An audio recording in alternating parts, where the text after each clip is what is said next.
hours. ID cards are only available for persons who registered before 2019 but never collected their ID card, persons who are older than 18 years and registered for the first time during the house-to-house registration 2019, persons who requested a replacement card because they lost their ID card, persons who requested a retake of ID photo, and persons who have had an ID card but requested change or corrections to their names or particulars. ID cards are not available for persons who already have an ID card and persons under the age of 18 years at the time of house-to-house registration 2019. Don't delay. Visit the nearest GCOM registration office to uplift your ID card today. For more information, contact GCOM on 225-0277, 223-9653 or email us at pro@gcom.org.gy or visit GCOM's website at www.gcom.org.gy or the nearest GCOM registration office. This is the news on top of the hour. Live from our studio in Georgetown. Kaieteur Radio, 99.1 FM.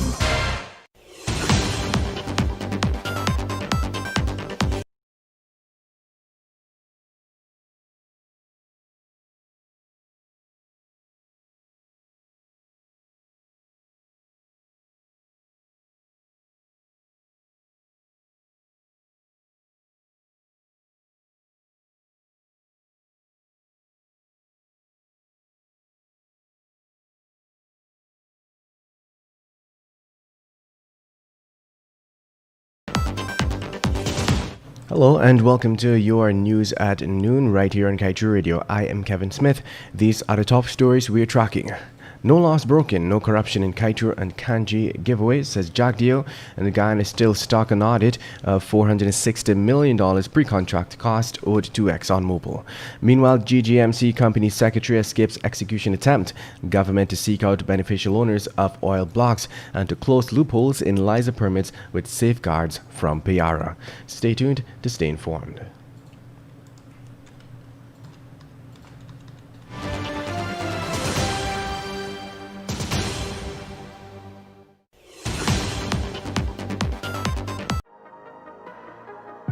Hey, have you missed our newscasts during the week? Well, we've made it easy for you to get back on track.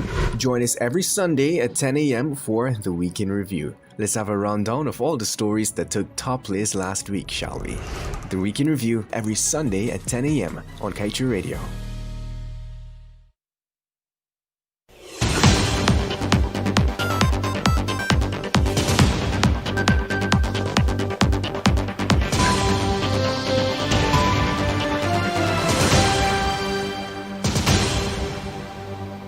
And now for the news in detail.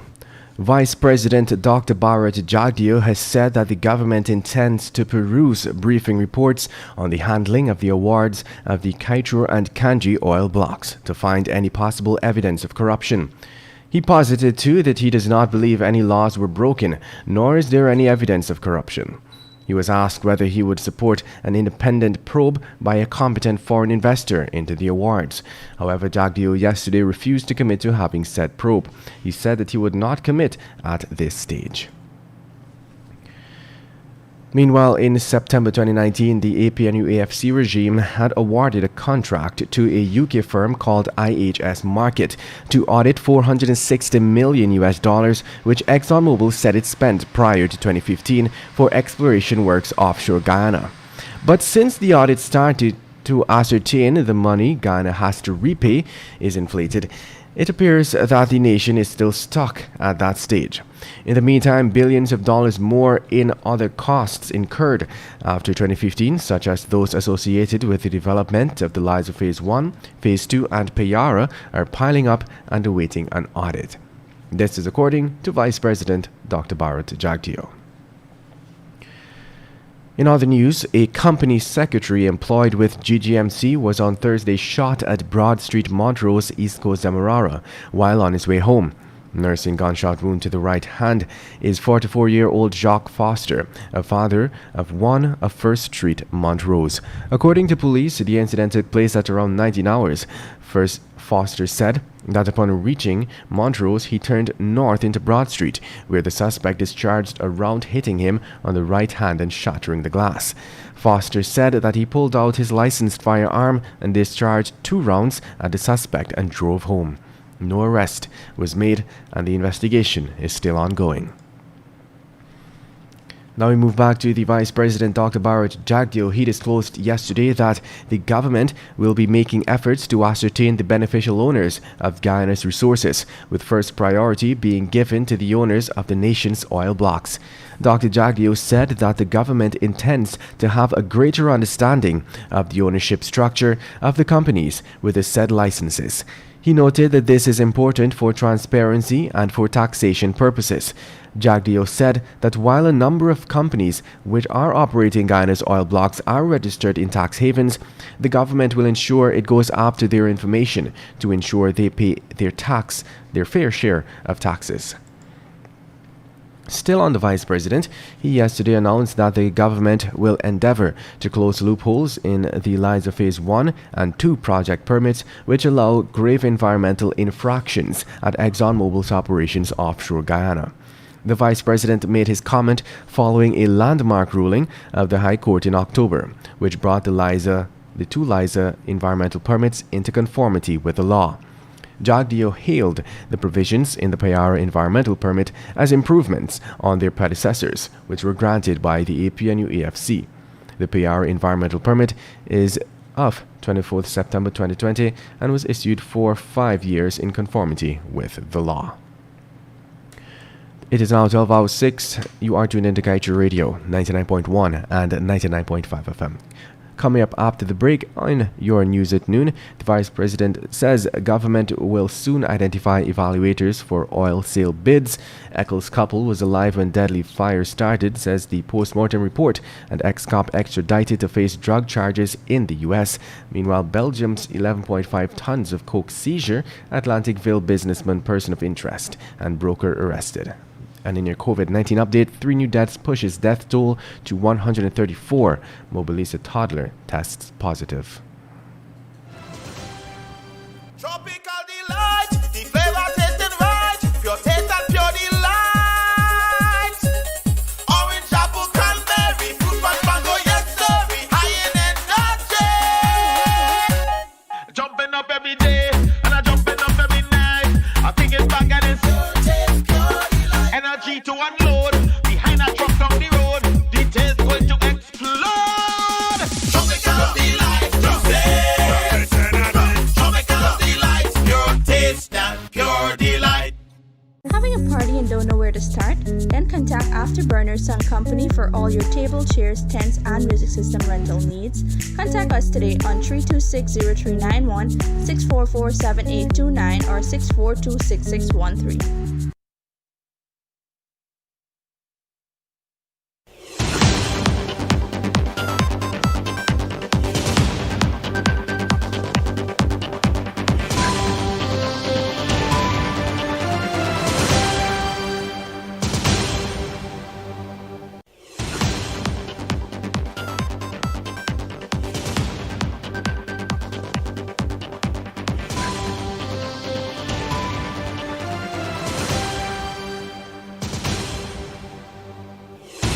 Welcome back. Let us continue with the news.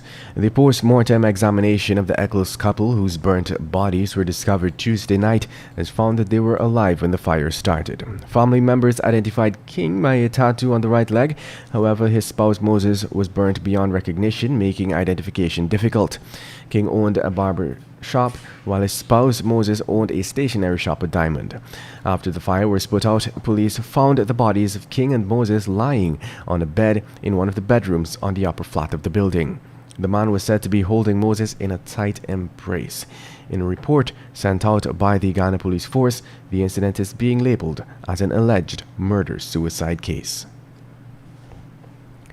Meanwhile, ex-policeman Sean Neblett was yesterday handed over to U.S. federal officers to be extradited to face a series of drug-related charges in the U.S. He is wanted there for conspiracy to import cocaine, conspiracy to possess cocaine with intent to distribute, importation of cocaine, and possession of cocaine with intent to distribute. The extradition hearing was carried out against Neblett after a wanted bulletin was issued on June 10, 2016 for him in the United States in connection with a matter involving trafficking of narcotics through CJIA. In other news, Vice President Bharat Jagdeo has given his assurance that the government will release the identities of the evaluators under NPTAB, who will select the trader to sell Guyana's share of oil. The Vice President's decision to release the names of the evaluators comes after months of resistance from NPTAB. Anti-corruption advocates have argued that details on those tasked with selecting the traders should be publicized, as it ensures that those evaluators are competent enough in selecting a winning trader. Let's tell you now that as the Belgian authorities continue their probe, local investigators have arrested a broker and are looking for a businessman who is said to be a person of interest in one of the biggest drug busts of that European country. The probe is involving the Belgian authorities, the US DEA, and Guyana's CANU. Head of CANU, James Singh, disclosed the two persons initially held on Thursday. When the story broke, a broker and his mother were released after new information came to light. However, another broker was then arrested. CANU is also actively trying to locate Marlon Primo, said to be the brother of local artist Jomo Primo. Primo is said to be the principal in a company called MA Trading, which has its business place at Atlanticville, East Coast Demerara. MA Trading is the company that shipped the container. The container, which was seized in Belgium, was ascertained to be the same one that left Guyana. And now for your COVID-19 update. The number of worldwide coronavirus cases, according to Worldometer, has reached 49,863,936, with a total death toll at 1,251,812. Recovery cases has reached 35,401,583. Locally, the Ministry of Health yesterday announced 3 new COVID-19 deaths, pushing Guyana's death toll from the pandemic to 134. It was reported that the first death was a 74-year-old woman from Mobalisa, Region 10. Sources said that the woman's entire family, consisting of 11 persons, were also found to be positive after tests were carried out. The family member testing positive included her 2-year-old grandchild. The 133rd death was a 56-year-old man from Region 1, and the 134th was a 58-year-old man from Region 4, and is not reflected in the ministry's daily dashboard update. Additionally, 64 new COVID-19 cases were recorded yesterday, taking the total number of confirmed cases to 4,457. Coming from CNN, despite Donald Trump's claims at campaign rallies that the pandemic would vanish on November 4th and members of the media would stop covering it, rises cases, hospitalizations, and deaths worldwide are causing the White House Coronavirus Task Force to sound dire warnings in weekly reports released to states. Well, that brings us to the end of today's News at Noon. Remember, the news came to you with the compliments of Tropical Delight. I am Kevin Smith. Thank you for listening. Tropical delight, the flavor tasted right. Pure taste and pure delight. Orange, apple, cranberry, fruit punch, mango, yes sir. High in energy. Jumping up every day and I jumping up every night. I think it's back and it's pure taste, pure delight. Energy to unload behind a truck down the road. The taste going to explode. Tropical delight, pure taste. Tropical delight, pure taste and pure delight. Want value for your advertising dollar? Then place your ads on Kaieteur Radio's Newscasts. Streamed live on 6 different mediums, reaching hundreds of thousands. Advertise today and watch your dollar grow. Call us on 225-8465 or 226-8210 today.